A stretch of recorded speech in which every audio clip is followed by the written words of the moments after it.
নজর রাখবো অন্যান্য খবরের দিকে। আজই কাটবে রাজ্য মন্ত্রিসভা নিয়ে জট। রাজ্যপালের কাছে তালিকা জমা দেবেন মুখ্যমন্ত্রী। তালিকা জমা দিতে লোকভবনে মুখ্যমন্ত্রী শুভেন্দু অধিকারী।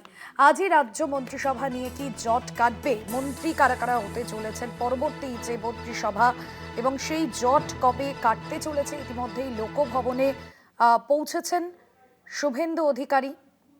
মন্ত্রিসভায় কারা থাকবেন এই নিয়ে আমরা দেখেছি যে শুভেন্দু অধিকারীর সঙ্গে অমিত শাহর বৈঠকও হয়েছিল এবং শপথের পর 2 সপ্তাহের বেশি সময় কেটে গিয়েছে, যদিও এখনো পর্যন্ত পূর্ণাঙ্গ যে মন্ত্রিসভা সেই মন্ত্রিসভার ছবি স্পষ্ট নয়। গুরুত্বপূর্ণ দফতর কে পাচ্ছেন বা কে ব্রাত্য হতে চলেছেন, কার ভাগ্যে মন্ত্রিত্ব জুটছে তা নিয়ে কিন্তু রাজনৈতিক মহলে জোর চর্চা। এর আগে শুভেন্দু অধিকারী তিনি এবার লোকভবনে তালিকা জমা দিতে পৌঁছেছেন। বিশেষ প্রতিনিধি দেবজ্যোতি ঘোষ রয়েছেন ফোন লাইনে। দেবজ্যোতি, শপথের পর বেশ কয়েক সপ্তাহ কেটে গিয়েছে, কিন্তু কে মন্ত্রিত্ব পাচ্ছেন তা নিয়ে জট অব্যাহত। এখনো পর্যন্ত কি জানা যাচ্ছে? লোকভবনে শুভেন্দু অধিকারী পৌঁছেছেন। দেখো, বেশ কয়েকদিন ধরে জল্পনা চলছিল। 9 তারিখ মুখ্যমন্ত্রী হিসেবে শপথ নিয়েছেন শুভেন্দু অধিকারী, তার সঙ্গে আরো 4 জন মন্ত্রী শপথ নিয়েছিলেন। এখন জেট মন্ত্রিসভা করে মুখ্যমন্ত্রী শুভেন্দু অধিকারী তিনি কাজকর্ম চালাচ্ছেন।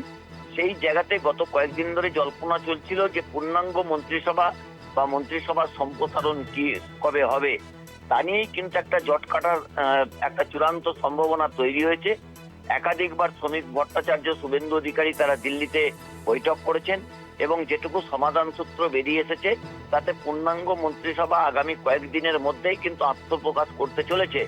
এবং যেটুকু সূত্র মারফত জানা যাচ্ছে, আজকে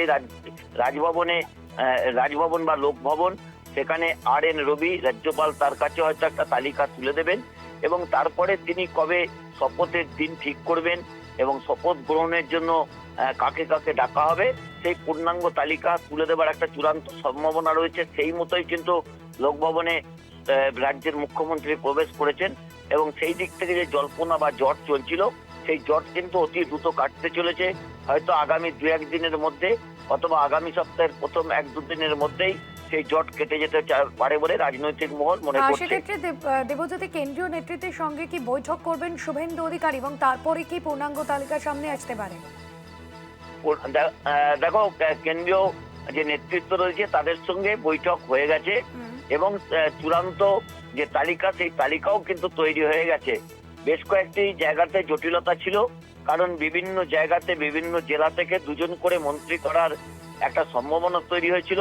ভারতীয় জনতা পার্টিতে যারা বিধায়ক হয়েছেন কেউ ম্যাক্সিমামই তারা প্রথমবার নির্বাচিত হয়েছেন, কয়েকজন দ্বিতীয়বার নির্বাচিত হয়েছেন এবং সেই জায়গাতেই কিন্তু একেবারে নতুনদের পাশাপাশি পুরনো বেশ কয়েকজনকে সামনে রাখা হতে পারে।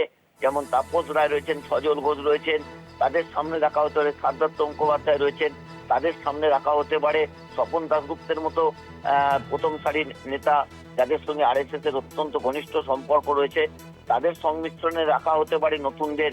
সেই জায়গাতেই কিন্তু চূড়ান্ত যে জটিলতা ছিল সেই জটিলতা কিন্তু কেটে গেছে এবং মন্ত্রিসভার সম্প্রসারণে কাকে কোন মন্ত্রিত্ব দেবেন 2 থেকে 3 দিনের মধ্যেই যে পূর্ণাঙ্গ তালিকা সেই তালিকা সামনে আসবে। ধন্যবাদ দেবজ্যোতি।